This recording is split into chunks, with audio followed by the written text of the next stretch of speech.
नमस्कार, मैं Atul Singh fair observer का संस्थापक और संपादक हूँ। मैं यहाँ विश्व के जो गंभीर मुद्दे हैं उनको सीधे सरल अंदाज में समझाने का प्रयास करूँगा।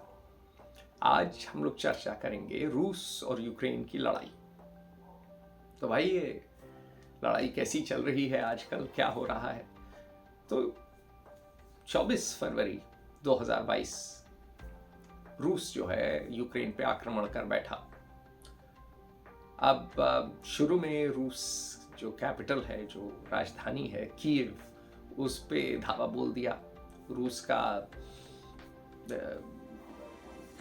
की इच्छा ये थी कि कीव भी ले ले, सांप का सर ही काट दे और पूरा का पूरा जो है लुहांस, उसके बाद दोनेत्स्क और फिर क्राइमिया भी पूरा ले ले, पूरा जो है कम से कम पूर्वी और दक्षिण यूक्रेन हजम करे आगे और कीव को नष्ट कर दे।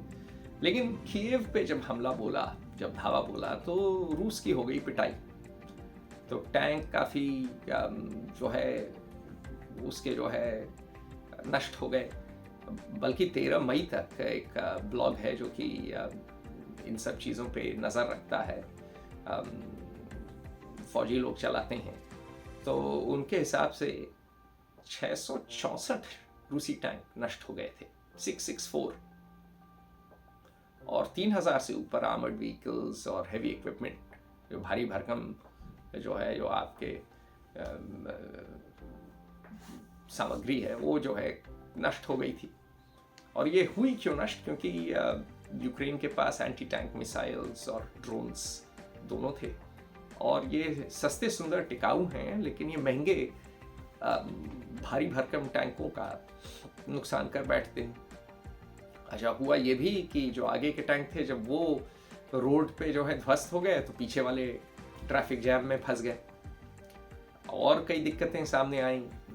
रूसी फौज में थोड़ी चोरी चकारी ज़्यादा थी, तो उस कारण से, उस वजह से टायर चीनी लगा दिए, टायर उड़ गए, कई और चीज़ें जो हैं ठीक ठाक नहीं थी। लड़ाई जब चली तो कई जनरल मार दिए गए और अब कई निपटा भी दिए गए। व्लादिमीर पुतिन ने बोला कि भाई तुम लोग नालायक सिद्ध हुए हो, अब घर चले जाओ। तो अब जो नए जनरल आए हैं वो अलग हैं। वो सीरिया में जो है हाथ साफ करके आए हैं, सीरिया में खून खराबा किए हुए हैं, और अब वो जो नई रणनीति अपनाए हैं वो बिल्कुल शहर को ध्वस्त करके आगे बढ़ने वाली रणनीति है। क्योंकि रूस के पास ज़्यादा आदमी हैं, रूस के पास ज़्यादा हथियार हैं, तो रूस नुकसान ज़्यादा सह सकता है। तो अब क्या है कि रूस ने अभी लिसिचांस्क पे कब्जा जमा लिया और इसके पहले मारियोपोल उनके हाथ है, उनके हाथ खैरसन तक आ गए हैं जो कि ओडेसा के बगल में है। तो अब जो है धीरे धीरे रूस काफ़ी कुछ यूक्रेन का इलाका हजम कर गया है। तो जो लैंड ब्रिज कहिए, जो दक्षिण और पश्चिम की ओर जो है उनको ज़मीन चाहिए थी कि क्राइमिया को वो जो हैं सामान रोड से ला सकें, उनको जो है ब्लैक सी से न लाना हो, वो उन्होंने जो है वो अपना ध्येय पा लिया है, उसको हासिल कर लिया, उसको वो लक्ष्य उनका पूरा हो गया है। तो क्राइमिया की क्यों ज़रूरत है भाई? क्राइमिया रूस के पास ही था, कई सौ साल था। कैथरीन द ग्रेट ने बड़ा खून खर्च किया क्राइमिया लेने के लिए, क्योंकि रूस भाई पूर्वी जो है, उत्तरी शक्ति है, वहाँ बर्फ़ जम जाती है। ब्लैक सी साल भर जो है समुंदर जो है जमता नहीं है, और रूस जो है तेल, गेहूँ, अनाप शनाप चीज़ें जो है दुनिया को जो है देता है, जो है तो जो एक्सपोर्टर है मेजर, तो जो उस एक्सपोर्ट के चक्कर में उनको जो है ये पोर्ट चाहिए, और रक्षा की नीति से, रणनीति की वजह से भी उनको चाहिए, क्योंकि ब्लैक सी से आते हैं वो मेडिटेरेनियन, और सीरिया में बाशर अल असद आज गद्दी पे अगर हैं बाबूजी, तो व्लादिमीर पुतिन की वजह से। तो शक्ति अगर आपको जो है अपने जो है देश के बाहर अगर जमानी है, अगर उसका प्रदर्शन करना है, तो आपको क्राइमिया की ज़रूरत है। तो क्राइमिया तो है ही, तो 2014 में ले ही लिया था, क्योंकि 2014 से 60 साल पहले तक क्राइमिया जो है रूस का ही भाग था। वो तो झटके में क्रुश्चेव ने दे दिया यूक्रेन को। तो अब जो है, जो यूक्रेन की लड़ाई है, वो रूस धीरे धीरे क्या कर रहा है कि पूरा तट ले जा रहा है। तो अगर ये लड़ाई ऐसे ही चलती रही तो हो सकता है कि यूक्रेन के पास कोई तट ही ना बचे। तो फिर यूक्रेन अपना जो है, जो सनफ्लावर ऑयल है या जो गेहूं है, वो कहाँ बेचेगा?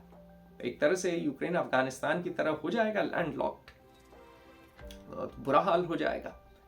और यूक्रेन की वैसे ही अर्थव्यवस्था चरमरा रही है, आदमी उनके पास ज़्यादा बचे नहीं हैं, मर गए हैं, हथियार उनके पास है नहीं। हालांकि इकोनॉमिस्ट दावा करता है कि भाई अगर वेस्ट, जिसका मतलब नेटो और खासकर अमेरिका, उनको जो है हथियार दे, आधुनिक हथियार दे, तो वो रूस की नाक जो है अभी भी जो है खून से लथपथ कर सकते हैं। 2-4 हाथ तो लगा ही सकते हैं रूसी नाक पे। लेकिन सवाल ये है कि क्या अमेरिका इतने हथियार दे पाएगा? क्या जो है पूरा यूरोप यूक्रेन की अर्थव्यवस्था का समर्थन कर पाएगा? क्या जो महंगाई जो बढ़ी है दुनिया भर, क्योंकि दुनिया भर ये इस लड़ाई से तेल के दाम बढ़ गए, गेहूं के दाम बढ़ गए। 25 करोड़ लोगों के पास तो अब रोटी खाने को नहीं है, भूखमरी आ गई है। तो क्या ये सब जो हालात हो रहे हैं, जो अब जो है डेट, जिसे कहिए कर्जा इतना बढ़ गया है सब सहारन अफ्रीका, मिडिल ईस्ट वगैरह में, कि पूरी विश्व की आर्थिक व्यवस्था चरमरा रही है। कोल्ड वॉर के बाद वाला जो युग है उसका युगांत हो चुका है। तो सवाल ये आएगा कि क्या वॉशिंगटन में और यूरोप के बाकी राजधानियों में इतना मादा है, इतना जिगरा है कि वो जो है इतना कष्ट सह सकें रूस से जीत के लिए, कि क्या धीरे धीरे वो जो है यूक्रेन की बलि चढ़ा देंगे रूस के हाथ। तो चीनी कहते थे कि अंग्रेजी में कि उसका ट्रांसलेशन इस तरह है कि may you live in interesting times.